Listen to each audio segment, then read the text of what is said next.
Bonjour Florian. Bonjour Olivier. Donc on se retrouve pour une partie à deux. Ion à deux, c'est vraiment excellent en fait. Plus ça va et plus je me dis que c'est excellent. Ce jeu n'a pas été conçu, t'as pas conçu ce jeu pour y jouer spécifiquement à deux. C'est un jeu qui est conçu pour être multijoueur, mais franchement à deux ça le fait et en plus c'est quand même assez rapide. Donc on va essayer de vous montrer ça. Tout à fait, oui, c'est rapide, c'est sympa, c'est une demi-heure, normalement en théorie une demi-heure par joueur, et finalement comme le jeu est un bac à sable efficace, et ben, le mode de joueur a pu être implanté assez facilement, donc c'est bien, on est très content. Donc on remarque ici au niveau de la piste des dominances que là on a adapté pour deux joueurs. Donc j'ai la Tout à dominance fait. sur le savoir et la production et Florian tu as la dominance sur la religion, la percée et la phase campagne. Et donc c'est à moi de dire et puis je vais te laisser commencer à jouer la phase de savoir puisque en ce premier tour on ne fait pas la phase d'initialisation, on commence directement par la phase savoir. Tout à fait, on va quand même déjà piocher nos 3 petites cartes, voilà, donc les 3 cartes mission,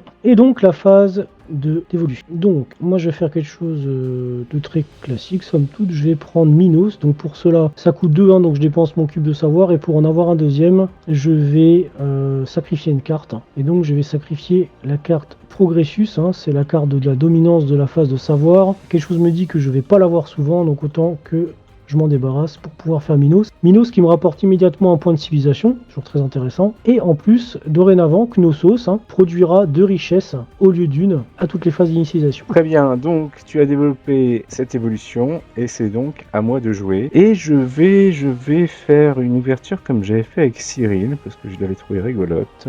Donc je défausse une carte pour récupérer un savoir. On a oublié quand même quelque chose d'important, c'est que lorsque l'on joue à deux, les conditions de victoire évoluent. Moi, je joue l'Asie et mon objectif, mon adversaire, c'est Florian, l'Europe. Donc, je dois contrôler chez toi 3 cités qui ont ta couleur. Donc, ça pourrait tout à fait être, par exemple, Hallstatt, Varsovie et Birka, ça fonctionne, ça fait partie du continent européen. En plus de ça, je dois contrôler 4 cités sur une civilisation tierce, à savoir en l'occurrence l'Orient. L'Orient qui a des frontières adjacentes à la fois à l'Europe et à l'Asie. Donc il m'en faut 4, voilà, celle de mon choix. Et puis je dois évidemment contrôler toutes les cités qui sont identifiées par une étoile devant le nom de la cité. Et en l'occurrence pour l'Asie, il y en a un certain nombre. Chaya, Yarkand, Angkor, Urumqi, Chengdu, Nanking, Ulaanbaatar, Luoyang et Tokyo. Voilà. Tout à fait, donc moi inversement, je dois prendre également 4 cités en Orient et je dois aller chercher 3 cités en Asie et contrôler toutes les cités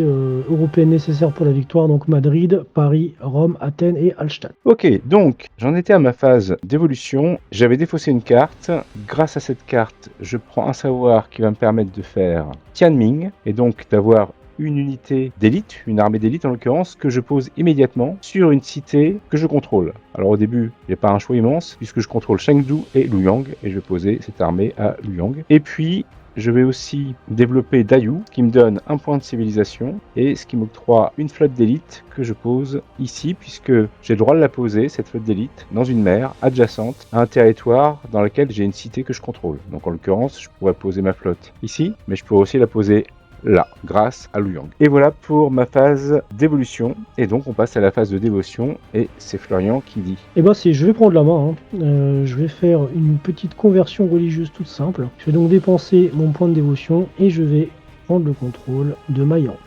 Magoncia. Voilà, et je vais mettre du bon côté converti. Ok. Ce côté-là, ça sert en fait à montrer que dans le même tour, un autre joueur ne peut pas venir convertir religieusement cette cité qui est fraîchement convertie. Ok, et bien de la même manière, je vais dépenser mon point de dévotion et je vais aller convertir Ulaanbaatar. Voilà, donc on précise juste que les conversions, elles se font par adjacence. Donc là, on voit que j'ai pris Magoncia qui est adjacent à Athènes, ma cité de départ, mon berceau de départ, et que toi tu as pris Ulaanbaatar qui est également adjacent à Luoyang, ton berceau. À noter que grâce à la flotte que j'ai positionnée ici, eh bien, ça crée un pont, une adjacence, et on voit que cette mer qui est très vaste, j'aurais pu tout à fait aller convertir, pourquoi pas, Yellowstone ou Vancouver ou Edmonton ou bien Aleutiens.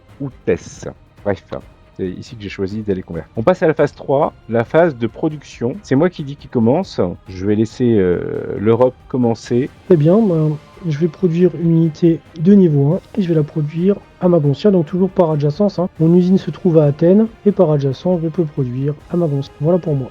Voilà, c'est une phase où l'on va produire une unité dans la limite de sa technologie. Donc là, on voit par exemple, en ce qui me concerne, comme pour Florian, j'ai accès aux unités de niveau 1 ainsi qu'aux flottes de niveau 1. Et on produit à concurrence du nombre de manufactures. Donc là, j'ai une manufacture, celle de Luoyang, c'est mon berceau. Et j'ai le droit de produire une unité et je vais produire une flotte. Je vais produire une flotte et je vais la produire ici. Et comme je produis ma flotte ici, eh bien, je pousse l'autre flotte ici. J'hésite un peu. Est-ce que je fais ça? Oui, si je vais faire ça. Si, je vais faire ça. Je me sens bien là comme ça. Ouais, c'est bien. Allez, voilà, je fais ça. Et donc, j'ai fait ma phase de production. La phase percée, il n'y en a pas puisque c'est une phase qu'on en jouera qu'à Lion 5, donc au tour 5. Et on passe à la phase campagne et c'est Florian qui décide. Je vais prendre la main également. Ouais. Et donc, je vais utiliser mes Spartiates qui sont sur l'île de Knossos depuis le début de la partie. C'est une unité d'élite qui est fournie à l'Europe dès le début du jeu. Et je vais m'en servir pour aller attaquer Jérusalem. Donc, je dépense un jeton de richesse et je prends le contrôle de Jérusalem. Et donc, je passe par le pont maritime qui est créé en mer Méditerranée grâce à mon unité navale. Et donc, j'y installe les Spartiates, même s'ils vont disparaître à la fin du tour puisque c'est une unité d'élite. Ok. Voilà, c'est tout pour moi. Et donc c'est à moi. Alors je vais switcher mes deux flottes et avec mon armée d'élite d'Ayou, je vais aller prendre le contrôle de Birka. Je vais venir. Oui, bah grâce à ce pont. Et j'y vais, de la même manière, ça va disparaître au début du tour prochain, puisque c'est une armée d'élite. Et voilà qui clôt le premier tour, qui est très rapide à Ion, quel que soit le nombre de joueurs. Et donc, au début de l'Ion 2, la première chose qu'on va faire, c'est que toutes les armées et flottes d'élite sont retirées. Les Spartiates sont bons. Et tous les marqueurs de cités converties repassent côté contrôle. Ensuite, on passe à la phase de collecte des ressources, qu'on fait en simultané. Alors, à titre d'exemple, moi sur Athènes, j'ai une dévotion. J'en ai une autre à Mayence et une autre à Jérusalem. Donc, je rentre 3 dévotions. Déjà prendre ça. Voilà. Ensuite, au niveau du savoir, j'en ai un seul à Athènes. Et la richesse, j'en ai une à Knossos, mais rappelons-nous qu'elle est doublée puisque j'ai fait l'évolution Minos. Donc, du coup, j'ai 2 richesses. Donc, lorsqu'on a collecté nos ressources, eh bien, nous allons... Alors, je vais tout simplement décaler mes tuiles culture vers la droite pour bien montrer que pour l'instant, il n'y en a aucune qui a été choisie. Hop, voilà. Lorsqu'on a collecté nos ressources, eh bien, on va passer à la phase de domination, la phase où l'on regarde qui domine les différentes phases. Et pour ça, on regarde le nombre de points dans chacune des ressources. Donc, en savoir, on a chacun un point de savoir. J'avais la dominance, je conserve la dominance. La dévotion, c'est Florian qui l'emporte avec 3. La production, on est tous les deux à 2. Je reste avec la dominance. La percée, qui est importante parce qu'en fait ça sert à savoir par rapport à la phase percée, mais ça sert aussi surtout à savoir dans quel ordre on ajoute les cultures. Donc on a chacun un point de civilisation, donc c'est Florian qui reste devant. Et puis enfin la phase campagne, c'est le cumul de tout. Donc j'ai 5 points, j'ai 5 ressources et un point de civilisation, je suis à 6 et tu es à 7, c'est ça? Et je suis à 7. Donc tu gardes la phase 5. Et donc on passe à la phase... bien sûr.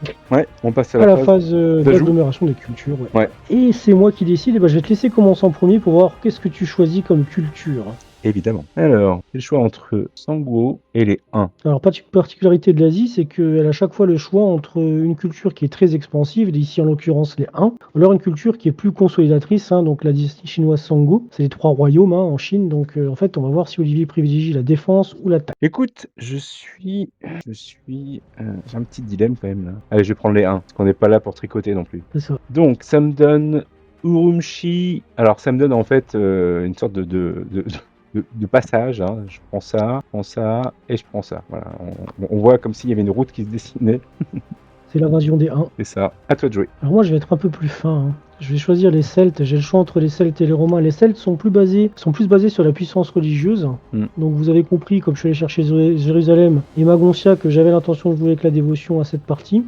Sinon j'avais les Romains sont plus axés sur la guerre. Donc là j'ai choisi les Celtes. Et donc du coup je gagne la cité d'Alstadt et j'ai le droit à une pioche de cartes ainsi qu'à une dévotion encore en plus. Et je débloque l'évolution Néméton qui me permet d'échanger une carte contre une dévotion encore si j'avais besoin d'encore plus de dévotion. Voilà pour moi. Ok, donc on passe à la phase 1. Écoute, je te laisse jouer. Très bien, très bien. Alors j'ai pas beaucoup de savoir. Donc je vais être obligé de sacrifier une carte pour avoir... Donc je la montre et ensuite je la retourne. Voilà, elle est jolie. Et je cherche un deuxième point savoir pour aller chercher la tribu de Dana, Tuatha Dé Danann, qui d'office me donne un point de civilisation. Me donne également un jeton de bonus d'attaque terrestre. Alors ça c'est une petite mécanique qu'on va expliquer rapidement. Ça permet en fait, lorsqu'on a 2 unités de la même force qui s'affrontent, de pouvoir rendre sa propre unité plus forte ici en attaque pour réussir une attaque qui normalement n'aura pas lieu. On verra de toute façon après quand on fera des attaques l'un contre l'autre que ça peut être bien utile. Et en plus de ça, le petit point de civilisation, je l'ai déjà pris, je crois. Oui, je l'ai déjà pris. Voilà pour moi. Et donc, cette évolution, elle est bien sympathique puisqu'elle me permet de faire une conversion religieuse en utilisant une dévotion de moins. Donc, c'est utile sur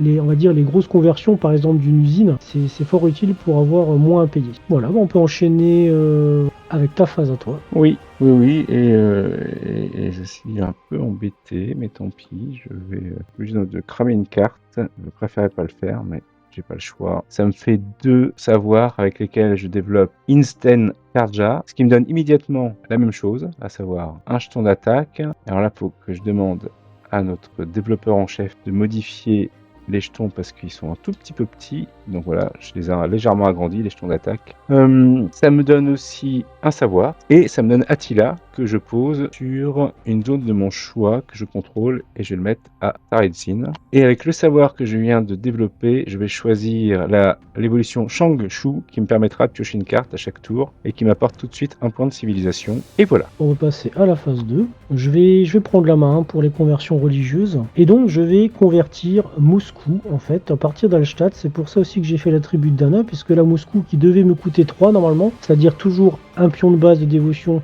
plus la valeur des forces armées dessus. Et là on voit qu'il y a une garnison à 2, comme c'est une manufacture, il faut la protéger. Donc là du coup ça devrait me coûter 3, ça ne me coûte que 2 pour prendre Moscou, grâce à l'attribut de Dana. Et donc, je prends l'usine de Moscou. Ensuite, il me reste encore 2 cubes. Donc l'attribut de Dana, je ne peux plus l'utiliser, puisque c'est une seule fois par tour. Et pour 2, je vais prendre Constantinople. Donc c'est une cité en Orient, ce qui est intéressant pour notre scénario. Et en plus, elle rapporte beaucoup de ressources. Alors j'ai fait ça aussi pour créer un dilemme à Olivier, puisqu'il va devoir choisir entre envoyer Attila en Orient ou alors en Europe. Alors que je pense qu'initialement, je l'aurais pris sur la tête en Europe. On verra bien ce qu'il choisit. Ou alors à Moscou. Ou à Moscou maintenant. Voilà, tu auras 3 choix. Ok, donc c'est à moi. Je peux faire 2 conversions. Je peux convertir Alstadt là. Tout à fait. Je le fais. Je convertis Alstadt et je vais convertir Assur. Et donc je fais Clériki, 2 conversions, qui me donne un point de civilisation, qui me donne une dévotion. Je ne remets pas parce que je n'avais pas dépensé celle que je viens de jouer. Et je pioche une carte. Ouais, effectivement, ton point de civilisation en plus t'a emmené au premier palier de la piste qui t'offre une ressource supplémentaire. Voilà, et avec les dévotions que je viens de récupérer, je vais convertir Nanking. Nanking. J'ai accès à quoi? C'est rigolo ça. Je vais convertir Praha. Et donc avec la dévotion que je viens de récupérer, eh bien je vais aller convertir Praha. Là, je contrôle Birka et cette mer n'étant contrôlée par personne, en fait l'accès par la voie terrestre est possible. S'il y avait eu un bateau européen, je ne pouvais pas, c'était pas considéré comme adjacent. Tout à fait. Et donc on constate qu'il a 3 cités en Europe, donc il a une partie déjà de son objectif qui est virtuellement atteint là où on parle. Oui. Ça va changer. Ouais. Comme ça, tu m'as donné des dilemmes, je te donne des dilemmes. Voilà. À chacun ses dilemmes. Parfait, voilà. On devra choisir. Ok, donc on a joué la phase de religion, on passe à la phase de production. Très bien, j'imagine tu me laisses la main? Oui. Oui, c'est gentil. Bah écoute, je vais rester sur mon idée initiale avec l'usine de Moscou. Je vais produire sur Moscou une petite unité. Alors certes, elle est bien faible, mais comme je vais jouer en premier, elle aura son utilité. Et ensuite, avec l'usine d'Athènes, je vais produire un deuxième navire. Comme ça, je peux, comme tu as fait, pousser le navire en mer Méditerranée un peu plus occidentale. Et c'est tout pour production. C'est à toi. Et ben moi je vais produire une petite unité de niveau 1 que je vais mettre. Alors je la produis ici. Je vais la mettre à Chengdu parce que j'ai qu'une seule manufacture. Donc. Alors je pourrais, en l'occurrence, à la phase de production, on a aussi cette possibilité. Si on dépose 2 cartes ou bien 2 ressources de son choix, on peut produire une flotte de niveau 1 ou bien faire une amélioration. Mais j'ai pas 2 ressources à dépenser et je n'ai qu'une carte, donc c'est bon pour moi. Parfait, bah écoute, on va passer. Donc la phase 4 n'existe toujours pas. On passe en phase 5, la phase de campagne. Et donc je vais jouer en premier. J'ai 2 richesses, donc 2 attaques. Je vais dépenser une première richesse pour que l'unité qui se trouve à Moskva attaque Nour-Sultan. Voilà, je commence à rentrer dans ton territoire. En plus du savoir, j'en ai besoin. Je déplace l'unité parce que de toute façon, Attila est capable de la détruire. Donc comme je doute que tu lorgnes sur l'usine, je vais pas en plus sacrifier mon unité. Et ensuite, la deuxième attaque, ça va être toujours pour une richesse. je vais envoyer l'unité niveau 1 qui se trouve à Mayence et je choisis d'aller couper la tête de pont que tu as fait à Birka là. Donc je vais reprendre Birka. Du coup là je précise tant que j'y suis que là on fait des attaques depuis tout à l'heure, on va quand même vous expliquer comment ça fonctionne. Là j'ai une unité niveau 1 qui attaque des cités où il n'y a pas de défense. Donc je suis supérieur à la défense qui est en place puisque c'est une défense à 0. Si maintenant Olivier avait une unité niveau 1, l'attaque ne serait pas possible. Niveau 1 contre niveau 1, ça ne peut pas marcher, sauf si on utilise les bonus d'attaque, comme on en a chacun un stocké. Voilà, juste pour la petite explication. Donc j'ai fait 2 conquêtes, ça me permet de jouer la carte Victor, voilà, donc deux cités conquises. Donc j'ai le choix entre soit faire une amélioration, soit piocher une carte et en détruire une. Et ben je vais choisir cette deuxième option, puisqu'en plus je crois savoir qu'il n'y a plus qu'une carte, donc c'est très intéressant de te la détruire. Et moi je peux en piocher une deuxième, c'est parti. Une carte qui tombe bien. Et c'est tout pour ma phase d'attaque. Ok, alors je vais d'abord refaire un redéploiement naval. Je vais venir ici avec ma flotte de niveau 1. Ensuite, redéploiement terrestre, je viens ici. Et donc je vais faire 2 attaques. Je dépense mon jeton d'attaque, puisque ici on est bien d'accord que mon armée qui se trouve à Urumqi ne peut pas attaquer Nur-Sultan puisqu'on est du niveau 1 équivalent. Par contre, en dépensant mon jeton, je passe à 2. Et donc du coup, ça me permet d'attaquer et de reprendre mon dû. Voilà. Ouf, un Nur-Sultan. Mais surtout d'éviter d'avoir des petits bleus derrière qui vont venir m'agacer. Et puis avec ma deuxième richesse, effectivement, je prends la manufacture de Mokba et j'y reste, bon, sachant que de toutes les manières, Attila va disparaître.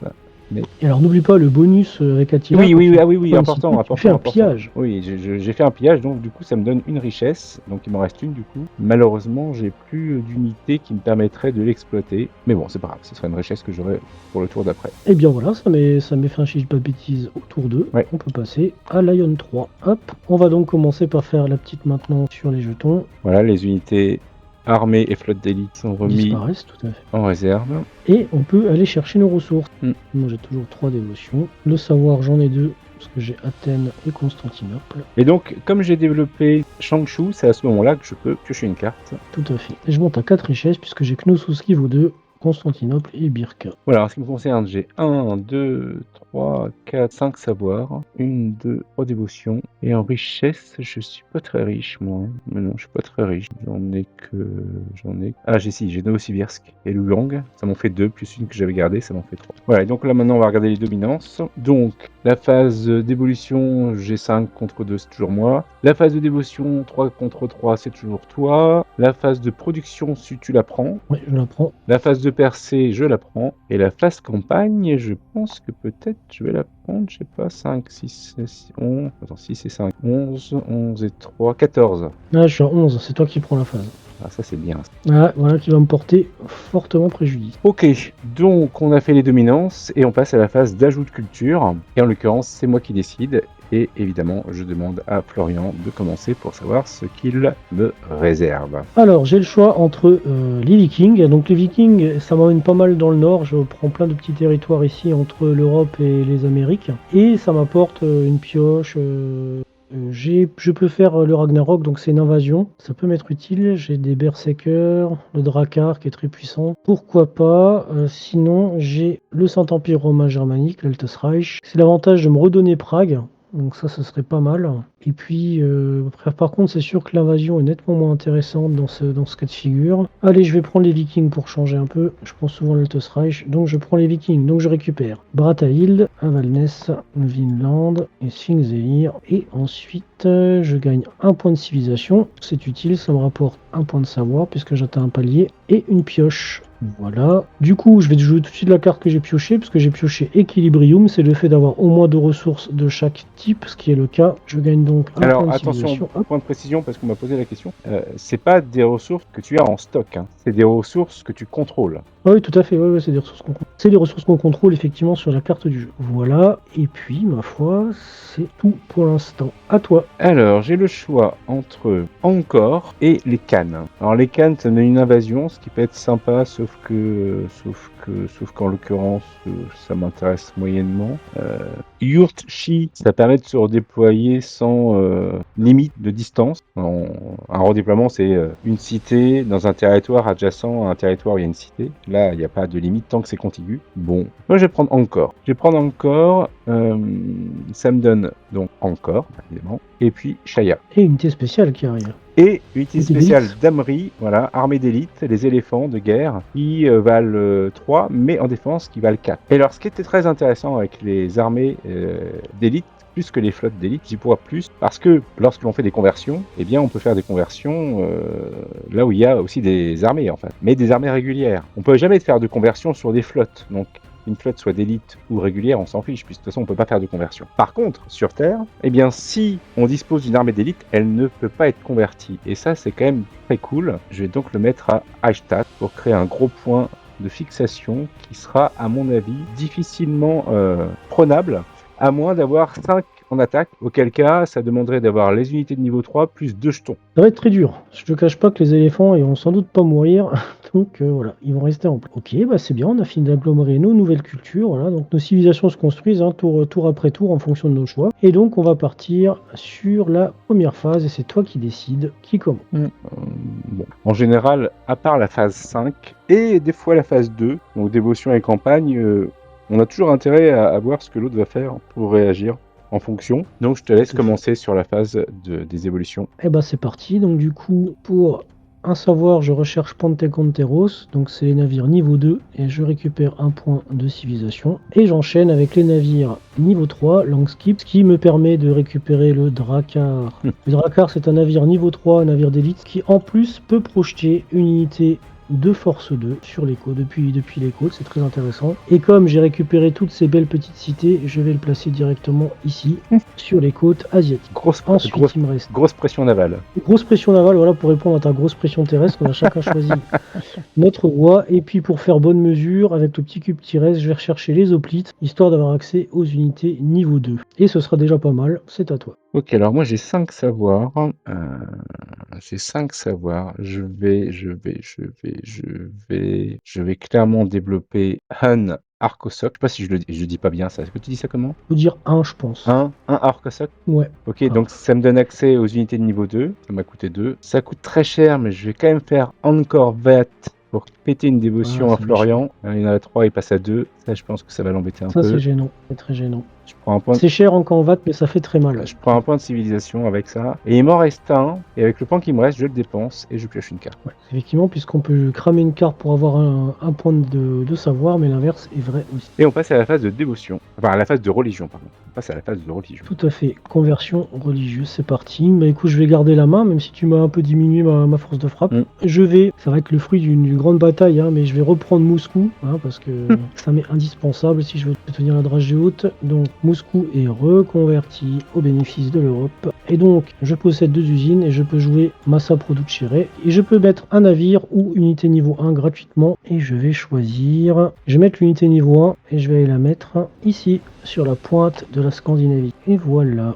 Ensuite, il me reste encore un jeton. Et qu'est-ce que je vais faire de beau avec ce jeton? Je vais aller chercher de la ressource. Je vais me servir de la tribu de Dana pour aller prendre, ici en Amérique du Nord, je vais aller prendre Great Plain pour avoir 2 ressources. Voilà, donc ça ne me coûte que 1 grâce à la tribu de Dana. Et c'est tout pour mes conversions. Donc, je fais un petit écart, hein, je vais un peu aux Amériques pour le fun et pour récupérer de la ressource. Déjà j'ai les Vikings, autant que j'en prends. Bah, du coup, hop, petit bonus, j'avais la carte Fides, donc c'est faire une conversion, je l'oublie pas. Et je monte donc au 2e palier de la piste civilisation, je gagne instantanément une richesse et en plus je gagne une carte, c'est magnifique. Voilà, cette fois c'est définitivement à toi. Ok, bon, j'ai vraiment matière à réflexion. Je pourrais prendre Paris, mais c'est très tentant. Mais je risque de ne pas pouvoir la défendre. Je vais aller sur une autre trajectoire un peu plus, peut-être un peu plus olé olé. On va voir ce qui se passe. Donc, j'ai 3 conversions possibles à faire. J'en fais 3 et je vais convertir York, qui me donne 1 point de civilisation. Je vais convertir Constantinople. Est-ce que tu m'autorises à faire un petit rollback? Excuse-moi, en fait, c'est pas York que je convertis, c'est Saint-Pétersbourg. Ça a plus de sens de faire ça. J'avais pas vu qu'il était aussi accessible. Voilà, donc il me reste une affaire. Écoute, il me reste une affaire. Je vais aller prendre. Je vais reprendre Birka. Voilà. Et donc, je fais Peregrinus, puisque j'ai réussi 3 conversions, ce qui me fait gagner 1 point de civilisation, je pioche une carte et je gagne une richesse. Et j'ai le choix entre une évolution ou de la protection religieuse. Alors là, pour le coup, la protection religieuse à ce stade, ça sert à rien. Par contre, si j'avais joué en premier, par exemple, et encore plus si on joue à plusieurs, eh bien, j'aurais pu avoir 2 dévotions que j'aurais pu placer, par exemple, je ne sais pas, admettons ici, là, dans ce Ouais, ça va être territoire-là, intéressant aussi. et ce qui aurait fait que, pour le coup, J'aurais pas pris Moscou. j'aurais pas pu prendre Moscou, puisqu'il fallait Tout à fait. outrepasser la valeur de défense de la cité, qui était de 0, certes, mais en plus, le nombre de dévotions qui étaient présentes. Donc, je vais prendre l'amélioration. Et comme j'ai les unités de niveau 2, je peux soit transformer une unité de niveau... Enfin, soit transformer un marqueur de contrôle qui vaut 0 en unité de niveau 1, soit transformer une unité de niveau 1 en unité de niveau 2, puisque je dispose de la technologie des unités de niveau 2. Donc je vais transformer Chengdu en unité de niveau 1, voilà, pour mon évolution. Et donc j'ai fait ma phase de dévotion. On passe à la phase de production. À toi de dire. Ben, tu vas commencer. Je vais commencer, ok, donc voilà, c'est ça. J'ai qu'une seule manufacture, je peux produire du niveau 2, que je vais faire, et je vais pouvoir le mettre, admettons, je vais le mettre à Nour Sultan. Voilà. Eh bien, du coup, pour ma part, je vais produire... Alors, je vais déjà jouer une carte, je vais jouer Ascendo. Donc, Ascendo, je peux la jouer puisque j'ai atteint au moins un palier sur la piste de dévotion.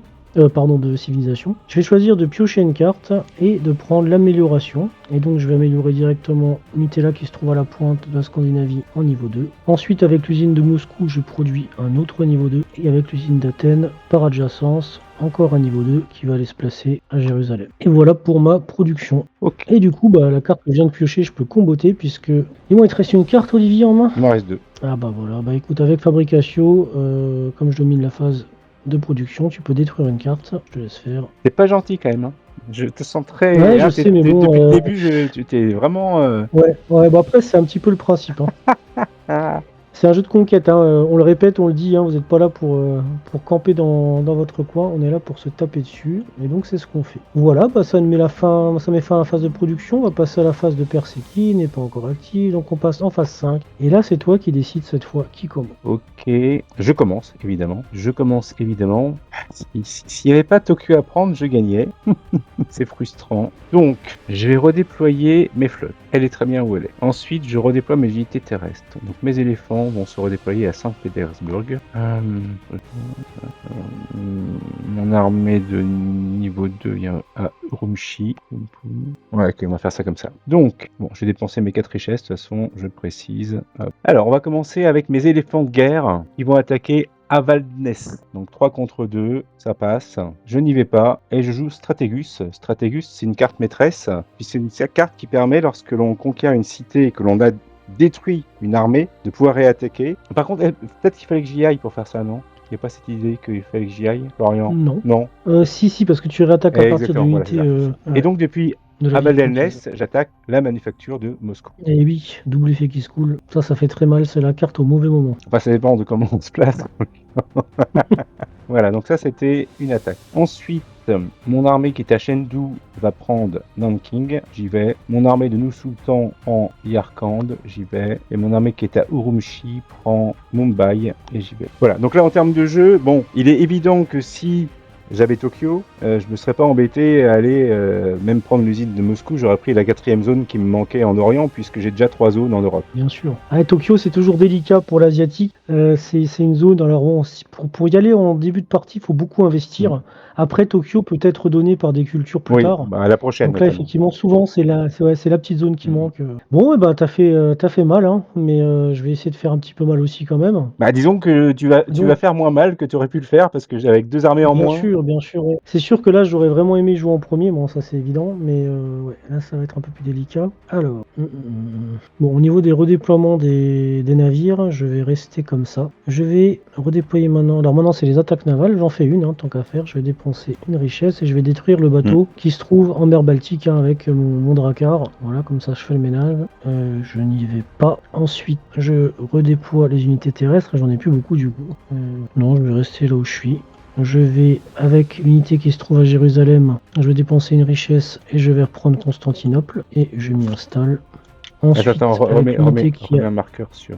Ah pardon, ouais. L'unité qui se trouve à Mayence, je vais prendre Prague. Et enfin avec mon Drakkar, j'ai projeté mon unité niveau 2 et je vais la projeter. Alors ça te coûte une richesse, ça. Ouais. Ah oui, bien sûr, ça coûte une richesse. Et je l'envoie à Novosibirsk.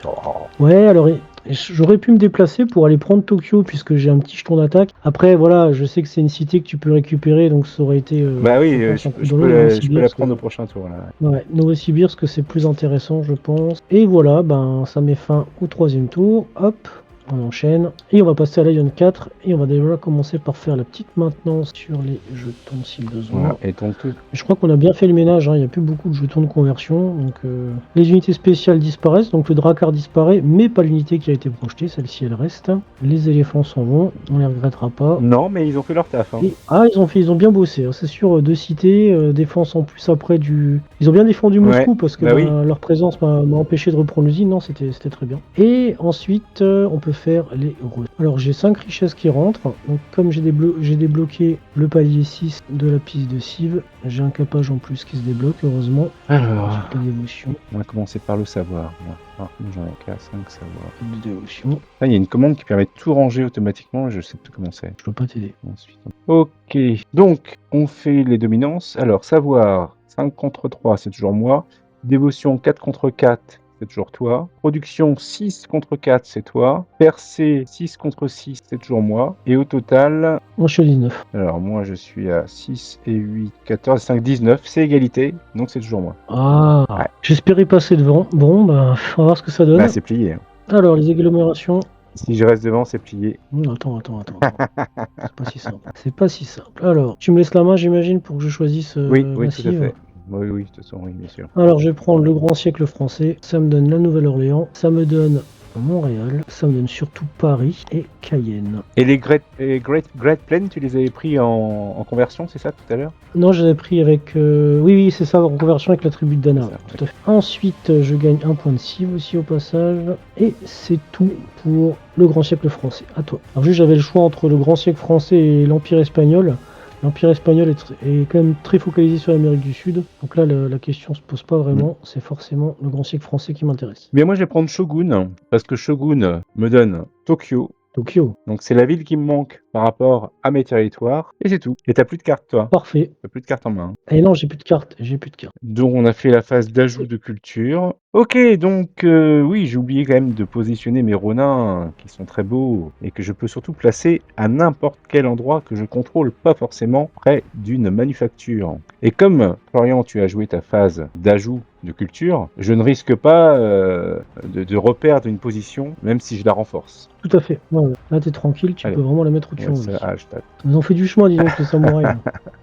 Ok, donc voilà, ça c'est vraiment terminé à ce niveau-là. Et donc on passe à la phase d'évolution où l'on va pouvoir continuer à faire évoluer nos différentes cultures. Et je te laisse jouer, Florian. Parfait. Alors, je vais faire la Révolution française. Donc, je vais dépenser 2 ressources au choix. En l'occurrence, je vais dépenser 2 savoirs.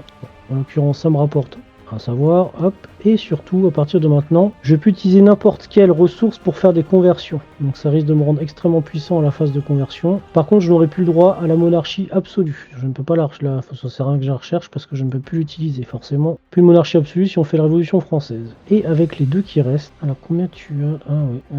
Je vais dépenser les 2 pour le roi très chrétien. Si je dépense de dévotion, je peux enlever la moitié des dévotions de mon adversaire. Je vais pas le faire tout de suite, je vais attendre la phase 2. De toute façon, c'est moi qui la commencerai. Mais voilà, je suis en ordre de bataille et c'est à toi. Bon, je vais dépenser 3 pour faire les unités niveau 3. Ça me donne un jeton attaque-défense. Voilà. Il me reste 2 savoirs. Et avec ces 2 savoirs, que fais-je? Bushido. Ça veut dire que si je conquiers une cité avec une unité de niveau 1 ou 2, je peux améliorer cette unité. Tout à fait, cette unité-là. J'hésitais, mais je pense que je vais prendre Bushido. Parce que Bushido, ça va me permettre d'attaquer avec une unité de niveau 2, par exemple, et de la renforcer au niveau 3. Et puis au passage, je gagne un point de civilisation. Voilà, donc c'est Et c'est parfaitement raccord avec les Ronins. C'est terminé en ce qui concerne la phase d'évolution, et on passe à la phase de dévotion. Eh bien, je vais commencer, et donc je fonde tous mes espoirs sur cette Bah oui, phase. j'imagine bien qu'il va faire mal. Je vais déjà commencer par prendre ton berceau. Ça va me coûter 4 comme je suis en tribu de Dana. Comme j'ai la Révolution française, je peux dépenser ce que je veux. Donc je dépense 2 richesses et 2 dévotions. Et donc je prends la capitale asiatique. Mhm. Voilà. Quoi qu'il se passe, j'aurai au moins réussi ce fait d'armes. Voilà. Et je vais également. Alors, de mon côté. Ensuite, il me reste pas mal de cubes. Et donc, avec deux ressources, hein, donc j'ai pris une richesse et une dévotion, je vais convertir Oulan-Bator et Nour-Sultan. Ok. Il me reste un point de dévotion. Et je vais faire évidemment Moscou pour ce point de dévotion. J'ai même pas prévu de le faire, mais c'est du bonus. Voilà, donc là on voit que tu as un gros avantage militaire suite à ta phase d'avant. Mais là moi on va dire que la Révolution française me permet de faire une razzia de territoires en Asie. Donc j'ai j'ai 3 territoires, j'ai largement les 3 territoires en Asie. Il me manque malheureusement 2 territoires et puis des territoires en Europe. Hein. Je suis pas encore bien en Europe, mais au moins je me refais. Voilà, c'est à toi. Alors oui, moi j'ai fait une erreur de pas mettre mes Ronins à Moscou, hein, c'était très bête. Bah voilà, je le paye direct. Bah après Alstadt c'est une cité dont j'ai besoin, donc c'est vrai que c'est gênant aussi comme ils sont placés. Oui, mais ils vont disparaître. Donc non, c'est fait une erreur. Là, je pouvais produire 3 unités. Enfin, en plus, je peux même pas. En plus, tu vas pouvoir produire. Ouais, Que à Tokyo. tu vas pouvoir produire à Luang. Ah oui, non, c'est pas bon du tout, ça. C'est pas bon du tout. Ok, bon, j'ai 4 dévotions. Bon, j'ai pas le choix, hein, de toute façon. J'ai 3 dévotions qui vont prendre. Donc, je dépense mes 4, ça c'est sûr. Donc, avec 3, je prends Téhéran. Pour aller chercher une usine. Ah, mais je vais gagner en fait. Et. Bah non, tu vas pas gagner. Ah bon? Bah non, pourquoi tu gagnerais? T'as pas Ulaanbaatar, t'as pas Liu Yang. Ok. Et avec mon autre point, je vais prendre Babylone. Ok, donc tu as tes 4 cités en Orient, tu as tes 3 cités en Europe, mais il te manque Ulaanbaatar et Liu Yang en Asie pour gagner. Et on passe à la phase 3, production. La production. Alors, je vais produire une unité de niveau 2 à Liu Yang. Je vais produire. J'ai plus d'unité de niveau 2, s'il doit être une quelque part. Non, t'en as plus. Ah non, j'ai toutes les unités niveau 2 qui sont posées. Donc je vais produire du niveau 1, je vais en produire un à Moscou, une à Athènes et une à Paris. Et en fait, non, j'ai plus d'unités niveau non plus. Ah oui, c'est là qu'on voit que le capage des unités. Je vais produire un bateau niveau 3, alors hein, ça peut toujours servir. Et je vais le produire avec l'usine de Paris ici. Donc du coup, je décale. Hein. Hop, là, c'est Athènes qui va le produire. Voilà, comme ça, j'ai un niveau 3 dans le D3. Et c'est tout pour moi. Donc c'est moi. Donc je peux produire avec Téhéran. Donc je vais produire une unité de niveau 3 que je positionne ici. Et à Tokyo, je vais produire une flotte de niveau 1 que je pose ici. Ok. Phase 4 de percée, il n'y en a pas. Phase 5 campagne, eh bien, je joue en premier. Avec mon niveau 3 qui est ici, je prends mon berceau. Après mon niveau 1 qui est ici. Ça n'aura pas duré longtemps. Après mon niveau 1 qui est ici, je prends Ulaanbaatar. Ah bah oui, c'est réglé. Bah oui, bien sûr. Voilà. Et ouais, j'aurais fait ce que j'ai pu, mais bon, ça n'a pas suffi sur Et donc victoire. asiatique. Et oui, donc tu as toutes les cités asiatiques, hein, on est bien d'accord. Jusqu'à Tokyo, tu as 4 cités en Orient et tu as 3 cités en Europe grâce à la Scandinavie hein, que j'ai pas réussi à défendre. Voilà, bon ben, malgré mon baroud d'honneur à la phase de conversion religieuse, j'ai pas réussi à te bloquer. J'espérais qu'en fait, ton absence d'usine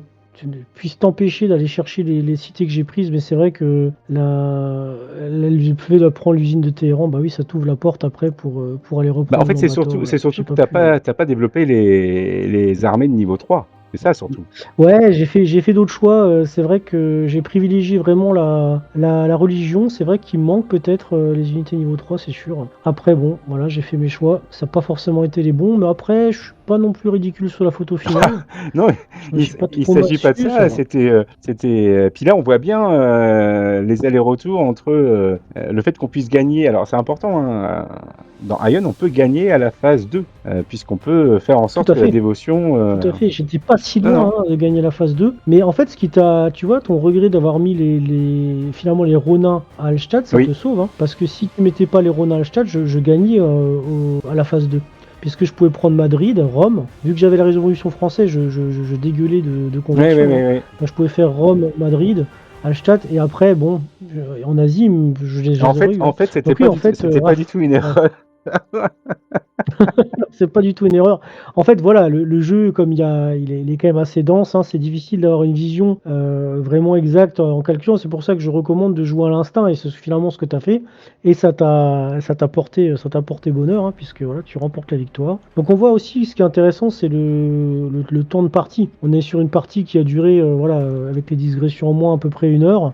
Là, Et voilà, on a vu qu'il s'est passé beaucoup de choses en en termes une heure. d'enregistrement, je suis à 1h22, sachant que on a fait quelques digressions, ce qui fait qu'en fait au montage, c'est sûr que la partie elle va durer 1 heure voire moins. Mais voilà, on peut dire qu'on est entre 1 heure et peut-être 1 heure et quart, si on joue 5 tours, ou voire 1 heure et demie à tout casser. Mais clairement, c'est hyper agréable, et puis surtout, ça donne envie de faire la revanche, quoi. Et ça donne envie de faire la revanche en disant, bah tiens, maintenant, c'est moi qui prends l'Europe, c'est toi qui prends l'Asie. Enfin voilà, c'est... Ou alors garder la même cible et choisir d'autres cultures, parce que c'est vrai qu'on a fait un choix. Moi, j'ai totalement délaissé, c'est vrai, l'aspect militaire. Je suis parti sur une Europe très basée sur les conversions religieuses. Toi, tu as quand même choisi que des civilisations expansives, mises à part encore. Donc c'est vrai qu'après, si tu avais pris les cannes, peut-être ça aurait changé aussi le visage de la partie, etc. Donc il y a plein de bonnes raisons de recommencer à jouer et de faire des parties différentes Et à là, chaque j'ai fois. bien vu à chaque fois, entre Attila, Shogun et les éléphants, à chaque fois, ça a été décisif. Ah oui, tout à fait. Les unités d'élite sont très importantes et choisir une civilisation, une culture qui n'en a pas, on sait qu'on fait un sacrifice. Après, il y a d'autres avantages, mais c'est vrai que les unités d'élite, elles sont impactantes et ça dépend des civilisations. Elles sont plus ou moins impactantes selon les cives, mais c'est vrai que l'asiatique a des unités d'élite qui sont vraiment fortes. Donc voilà pour cette partie à deux qu'on a joué entre Florian et moi. J'espère qu'on va pouvoir tourner encore d'autres petites parties. J'aimerais bien qu'il y en ait plusieurs comme ça pour avoir plein de façons, de façons d'appréhender finalement comment les gens jouent à Ion. Ce que ça donne à 2, voire à 3. Je suis en train de voir aussi pour une partie à 4, mais qui elle serait filmée dans des conditions réelles. Et puis bah voilà, la campagne Kickstarter aura lieu en courant février. Donc si ça vous a plu, si vous voulez soutenir, eh bien rejoignez-nous. Florian, je te dis bonne Voilà, soirée. merci à tous. Ouais, bonne soirée. Merci à toi pour cette belle partie. Bon, alors, une petite défaite, mais enfin bon, c'est pour compenser toutes mes victoires, on va dire. Ça marche. À bientôt. Allez, bonne Ciao. soirée.